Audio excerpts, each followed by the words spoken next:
Bus sudden brake వేయడంతో ముందుకు పడిపోతున్న శైలు గబుక్కున ఫ్రంట్ సీట్ పట్టుకొని కళ్ళు తెరిచింది. విండో నుంచి చూసింది. అది తన ఊరు దగ్గర టౌన్ అని అర్థమైంది. అందరూ ఒక్కొక్కరుగా దిగగానే లాస్ట్లో ఎవరూ చూడకుండా దిగి చీకటిగా ఉన్న వైపు వెళ్ళిపోయింది. కాళ్ళు విపరీతమైన నొప్పి పుడుతుంటే ఆ పక్కనే ఉన్న బండరాయి మీద కూర్చుంది. నడవలేక దూరంగా ఉన్న జనాలని చూస్తూ చుట్టూ చూసింది. తెల్లవారుతుంది. అప్పుడప్పుడే తనని తాను చూసుకుంది.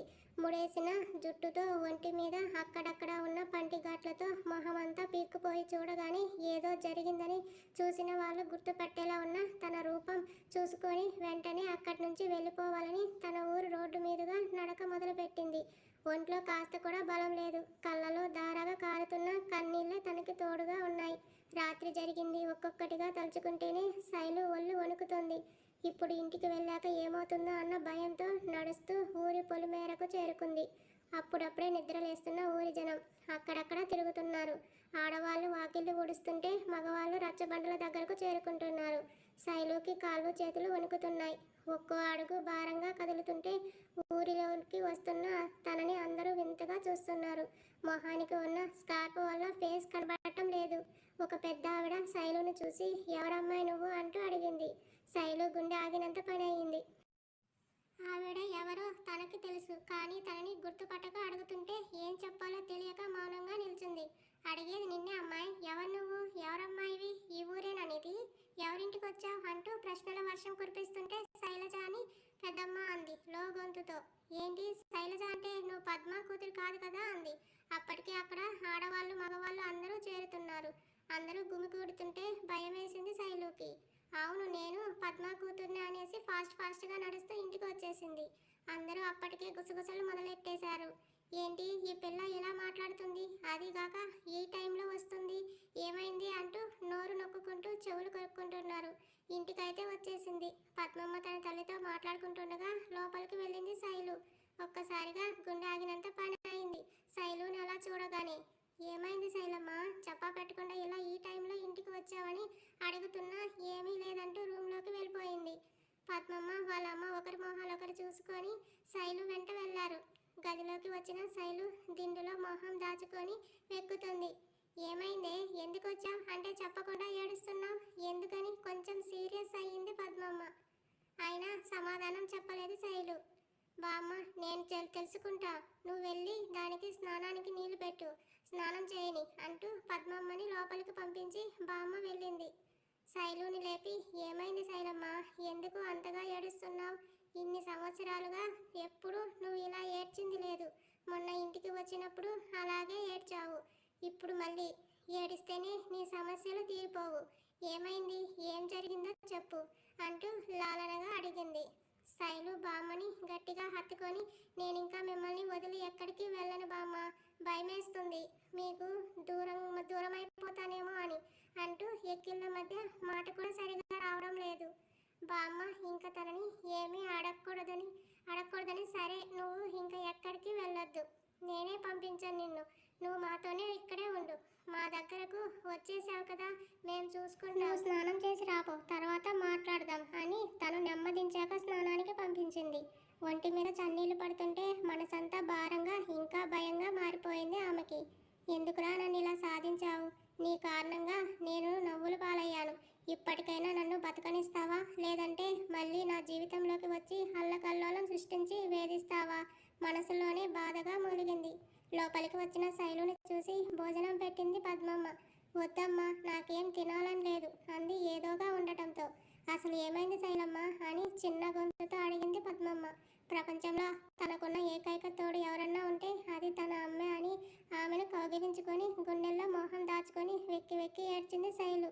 కాలేజ్ నుండి శైలు ఊరికి వెళ్దామనుకున్న సాయి వాళ్ళ నాన్నగారి మాట కోసం ఇంటికి వచ్చేసరికి అప్పటికే కొంతమంది కార్యకర్తలు వచ్చి ఉంటారు. సాయిని చూడగానే అందరూ రాజేంద్ర గారి గురించి అడుగుతుంటే లోపల పిచ్చ ఫ్రస్ట్రేషన్ ఉన్న బయటకు కనపడకుండా పెక్ స్మైల్తో వాళ్ళకి ఓపికగా సమాధానం చెప్పి వెయిటింగ్ హాల్లో వెయిట్ చేయమని, ఇంట్లో హెడ్ చెఫ్కి వచ్చిన వాళ్ళకి ఏం కావాలో చూసుకోమని ఆర్డర్ వేసి తన రూమ్కి వెళ్తాడు ఫ్రెష్ అవ్వడానికి. మొబైల్ పక్కన పడేసి విసుగ్గా వాష్రూమ్కి వెళ్ళి షవర్ ఆన్ చేసి కింద నిల్చుంటాడు. ఛాతి మీద మంటగా అనిపించడంతో చూసిన అతనికి శైలు గోటితో గీసిన గుర్తు కనబడుతుంది. వెంటనే తనని చూడాలని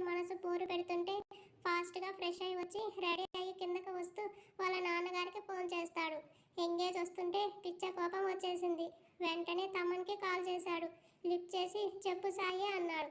డిశ్చార్జ్ ఎప్పుడు చేస్తారంట అని అడిగాడు ఇరిటేట్ అవుతూ. ఈవినింగ్ అన్నారు. డాక్టర్ చెప్పాడు తమన్. నో, గంటలో డిశ్చార్జ్ అయ్యేలా చూడు. Do it fast. ఏం చేస్తావో ఎవరికి ఏం చెప్తావో నాకు అనవసరం.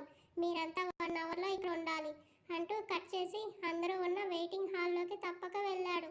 ఇక్కడ మధుకి ఫోన్ వాళ్ళ నాన్నగారు. అప్పటికే 10 సార్లు ఫోన్ చేసినా మధు లిఫ్ట్ చేయకపోవడంతో విసుక్కుంటూనే మళ్ళీ చేశాడు శైలు ఇంటికి వచ్చిందని చెప్పడానికి. మధు ఫోన్ లిఫ్ట్ చేయగానే ఓరేయ్ ఎక్కడ ఉన్నావు రా అంటూ ఆత్రంగా అరిచాడు. అబ్బా ఏంది నాన్న నీ గోల అని విసుక్కుంటూ టౌన్లో ఉన్నాను అన్నాడు. నీకు ఒక విషయం చెప్పాలిరా, ఆ శైలజ ఇక్కడికి వచ్చిందిరా అన్నాడు. ఏంటి శైలజ అక్కడికి వచ్చిందా అని ఆశ్చర్యంగా అడిగాడు. అవునరా అంటూ తెల్లవారి చీకట్లోనే వచ్చిందని ఏం జరిగిందో అని నీకు ఫోన్ చేశాను అన్నాడు. దాన్ని నేను డబ్బుకి అమ్మేశాను. ఆ డబ్బుతో ఇక్కడ ఒక ఫ్లాట్ కూడా కొందాం అనుకుంటున్నాను. ఇప్పుడు దానితో నాకేం పని అన్నాడు. వింటున్న వాళ్ళ నాన్నగారికి గట్టిగా షాక్ కొట్టింది. ఏంట్రా నువ్వు అనేది? దాన్ని అమ్మేయడం ఏందిరా అన్నాడు. నిజం నాన్న, ఇక్కడ ఒకడు ఉన్నాడులే, ఆ శైలజ అంటే పడి చచ్చిపోతున్నాడు. దానితో పాటే తిరిగే ఆ సాయికి వీడికి పడక శైలజ అని అడ్డం పెట్టుకొని వాడిని దెబ్బ కొట్టాలని చూస్తుంటే అనుకోకుండా వాడి బాబు దగ్గరే నేను పని చేస్తుండటం శైలజ నాకు తెలియటంతో వాడు భారీ మొత్తంగా డబ్బు ఇస్తాను, దాన్ని నాకు అమ్మేయమని అడిగాడు. శైలజ అందం కోసం సగం వద్దు అనుకున్నాను, కానీ వాడు అంత డబ్బు ఇస్తానంటే ఎందుకు వద్దంటాను. అందుకే వాడికి అమ్మేశాను. అలాగే దానికి నాకు పెళ్ళయిందని ఊరంతా తెలుసు.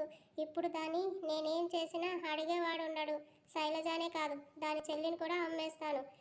ఆడసంత అడిగేవాడు కూడా ఉండడు. దాంతో మనకి డబ్బు వస్తుంది. ఎలా ఉంది నా ఐడియా అన్నాడు.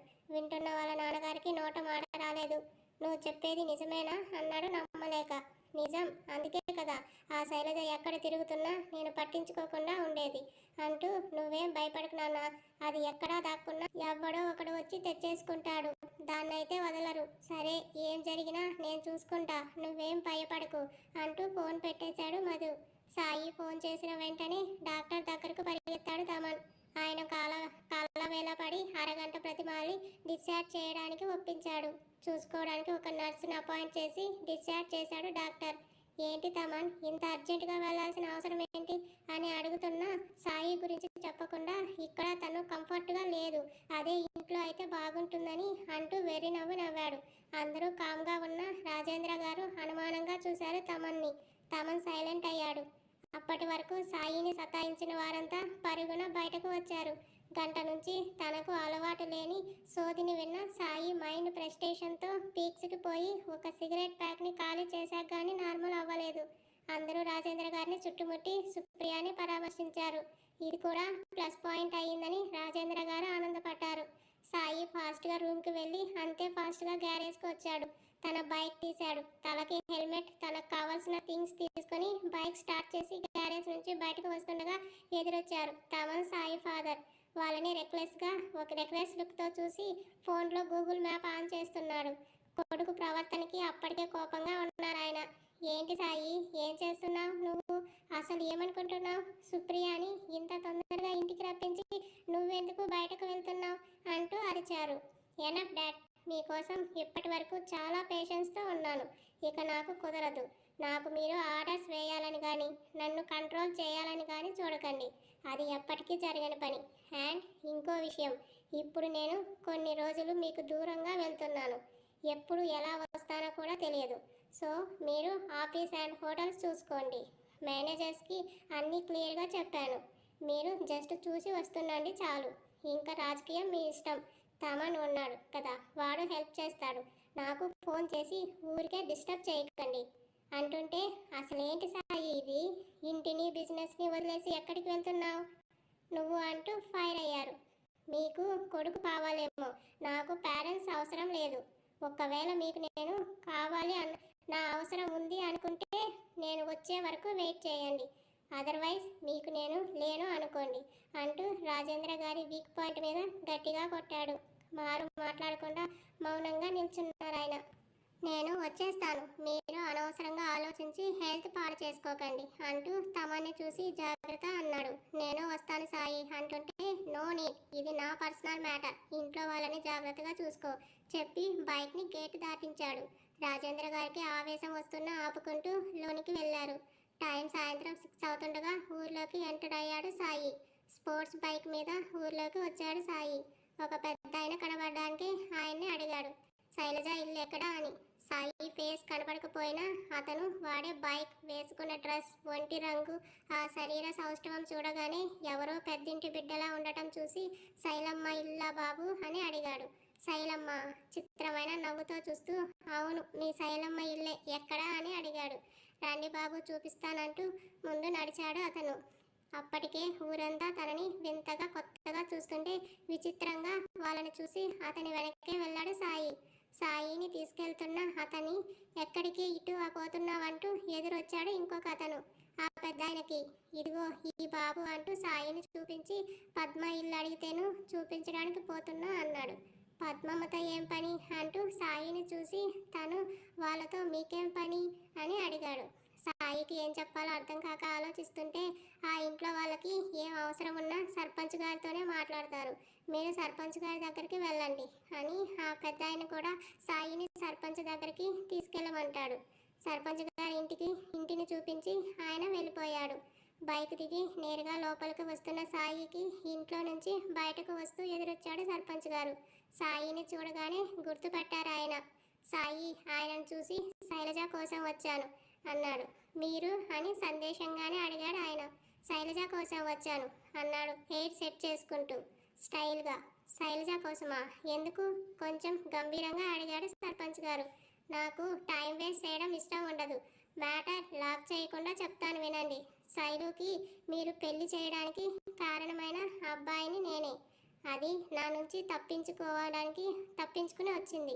నాకు తెలియదు అనుకుంటుందేమో, అది ఎక్కడ ఉన్నా వస్తానని ఊర్లో వాళ్ళు చెప్పారు మీతో మాట్లాడమని. సో మీరు పిలుస్తారా లేక నన్నే వెళ్ళి తీసుకురమ్మంటారా అంటూ సూటిగా సీరియస్ ఫేస్తో అడిగాడు సాయి.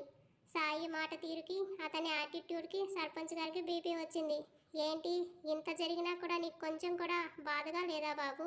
నీ వల్ల శైలు ఎన్ని మాటలు పడిందో, ఎంత వేదన అనుభవిస్తుందో తెలిసే ఇలా మాట్లాడుతున్నావా? అసలు ఇదంతా జరగడానికి కారణం నువ్వే అన్న పశ్చాత్తాపం కాస్త కూడా లేదు నీలో, పైగా బెదిరిస్తున్నావు అంటూ అదే గంభీరంతో అన్నారు. హలో, నేనెందుకు గిల్టీ ఫీల్ అవ్వాలి? అది నాకు చెప్పకుండా పెళ్లి చేసుకుని వచ్చి దాచింది, అందుకే నా స్టైల్లో నేను ప్రొసీడ్ అయ్యాను అని ఆగి, అసలు ఏం చెప్పింది శైలజ మీకు అని అడిగాడు హేమ సీరియస్గా. చెప్పడం ఏంటి? అసలు తన నోరు తెలిస్తే కదా ఏం జరిగిందో తెలియడానికి. ఎన్నిసార్లు అడిగినా ఒక్క మాట కూడా మాట్లాడలేదు. ఉదయం శైలు వచ్చిన విషయం పద్మమ్మ సర్పంచ్ గారికి చెప్పి పిలిపించింది. మళ్ళీ అందరూ కలిసి శైలజని ఏం జరిగిందో చెప్పమన్నా తనేమీ చెప్పలేదు. అసలు ఏం జరిగిందని ఎన్నోసార్లు అడిగాను, ఆయన నోరు విప్పలేదు అని అన్నారు. నిజంగానే శైలజ ఏం చెప్పలేదా అని మళ్ళీ అడిగాడు సాయి. లేదు బాబు చెప్పలేదు అని గొంతు తగ్గించి అడిగారు. అయితే ఇప్పుడే దాని నోటితో అన్నీ చెప్పిస్తాను, పిలవండి అన్నాడు. సర్పంచ్ గారు వాళ్ళ ఇంటి నౌకర్ని పిలిచి శైలుని తీసుకురమ్మని పంపించాడు. అతను వచ్చి పద్మమ్మ శైలమ్మని సర్పంచ్ గారు తీసుకురమ్మన్నారని సర్పంచ్ గారి ఇంటికి తీసుకెళ్తుంటే శైలు అతన్ని ఎందుకు అని అడిగింది ఆశ్చర్యంగా. అతను ఎవరో ఒక పట్నం అబ్బాయిలాగా ఉన్నాడమ్మా, వచ్చాడు, ఇద్దరూ మాట్లాడుకుంటూ మిమ్మల్ని తీసుకురమ్మన్నాడు అన్నాడు. శైలుకి క్షణం పాటు ఊపిరి కాలం స్తంభించినట్టు అయ్యింది. సాయి వచ్చాడా ఇక్కడికి అనుకోగానే అంతరాత్మ బయటకు వచ్చి అడిగింది, నీకోసం రాడని ఎలా అనుకున్నావే పిచ్చి మోహమా అంటూ. వాడు ఇంత దూరం, అది ఇలాంటి ఊరికి వస్తాడని నేను అనుకోలేదు. భూమి మీదే కాదు, నువ్వు అట్టడుగున పాతాళంలో దాక్కున్నా వాడు వదలడు, వచ్చేస్తాడు. అయితే మాత్రం ఇప్పుడు వాడి కోసం నేను పరిగెత్తు వెళ్ళాలా? అది జరగని పని. నువ్వు వెళ్ళకు, వాడే లాక్కుని పోతాడు. అది చూస్తాను. వాడు చెప్పింది వినడానికి ఇది వాడి కాలేజ్ కాదు, ఆ ఊరు అంతకన్నా కాదు. చదువు కోసం వాడిని భరించాను, ఇప్పుడు అవసరం లేదు అనుకుని ఆలోచిస్తూ వెళ్ళింది. చెట్టుకి ఆనుకుని సిగరెట్ తాగుతూ ఊరిని చూస్తున్న సాయికి కొద్దిగా దూరంగా వస్తున్న శైలజ కనబడింది. శైలుని చూసిన మరుక్షణం వెళ్ళి తనని 4 పీకి తీసుకెళ్లాలని ఉన్నా ఇప్పుడు బలవంతంగా లాక్కెళ్ళినా మళ్ళీ పారిపోయి వచ్చేస్తుందని, అలా కాకుండా తనతో మాట్లాడి తీసుకెళ్లాలని అనుకున్న సాయి అలాగే నిలబడి చూస్తున్నాడు. దగ్గరకు వస్తున్న శైలజని చూస్తూనే కోపం స్థానాన్ని అందమైన నవ్వు, ప్రశాంతత వచ్చాయి అతనిలో.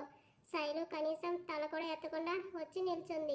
అప్పుడే సిగరెట్ ఫినిష్ చేసి చైర్లో ఎదురుగా క్రాస్ లెగ్స్ వేసుకుని కూర్చున్న శైలుని మార్చి మార్చి చూశాడు సర్పంచ్ గారు. సాయి కన్నార్పకుండా శైలునే సూటిగా చూస్తుంటే బాబు మొహాన్ని చూడటం కూడా లేదు శైలు.